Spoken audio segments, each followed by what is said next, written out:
ഒരു മത്തിപ്പീരയാണ് നമ്മളിന്ന് ചെയ്യുന്നത്. ഇപ്പം നമുക്കറിയാമല്ലോ, ഇപ്പം മീൻപീര വെക്കുന്നതിന് ആവശ്യമുള്ള സാധനങ്ങളൊക്കെ. നമുക്കൊരു 7-8 പച്ചമുളക് അത് നമുക്ക് ഇട്ട് കൊടുക്കാം. ഒരു പിടി കൊച്ചുള്ളികൾ. അപ്പം ഇത് ആദ്യമേ നമുക്ക് ചതച്ചെടുക്കാം. അപ്പം ആൾക്കാർക്ക് ഒരു സംശയം തോന്നും, എന്തിനാണ് ഇത് വെച്ച് മിക്സിയുടെ ജാറിനകത്ത് വെച്ചൊന്ന് കറക്കരുത്. കറണ്ടില്ല കേട്ടോ, അതുകൊണ്ടാണ് ഇത് ചെയ്യുന്നത്. മീൻപീരയ്ക്ക് ആവശ്യമുള്ള തേങ്ങാപ്പീരയും കൂടെ ഇട്ട് കൊടുക്കുക. കുറച്ച് മഞ്ഞൾപ്പൊടി, അടുത്ത വേണ്ട ഒരു 1/4 ടീസ്പൂണ് ഉലുവാപ്പൊടി, ഒരു തണ്ട് കാരിവേപ്പില കൊടുക്കുക.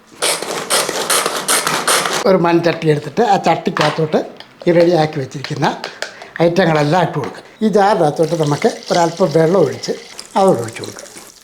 ഇനി നമുക്ക് മീൻ ആവശ്യമുള്ള കുടംപുളി, ആ പുളിയും വെള്ളവും കൂടെ ഒഴിച്ച് കൊടുക്കാം. ഇനി നമുക്ക് ഈ മീൻ ഇതിൻ്റെ അകത്തോട്ട് ഇട്ട് കൊടുക്കാം.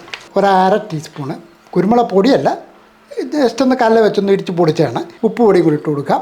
ഇനി ഇത് നന്നായിട്ട് ഇളക്കി കൊടുക്കുക. 2 തണ്ട് കറിവേപ്പില അതുകൂടെ ഇതിൻ്റെ കൂട്ടത്തിൽ ഇങ്ങനെ ഇട്ട് കൊടുക്കുക. ഇത് നേരെ അടുപ്പത്തോട്ട് വെക്കാം. ഇനി ഇതൊന്ന് മൂടി വെക്കാം.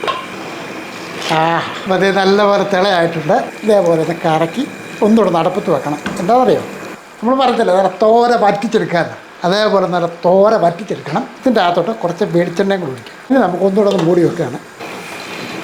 നല്ലപോലെ ഇത് വറ്റി വരുമ്പോഴത്തേക്കും അടുപ്പം നിർത്താം. അപ്പോൾ ഇത് റെഡി ആയ ശേഷം ഞാൻ അടുപ്പത്തൊന്ന് മാറ്റാണ്. നല്ല ടേസ്റ്റി ആയിട്ടുള്ള ഒരു ഐറ്റം തന്നെയാണ്. തീർച്ചയായിട്ടും അറിയാൻ പറ്റുന്നുണ്ടെങ്കിൽ ചെയ്തു നോക്കുക.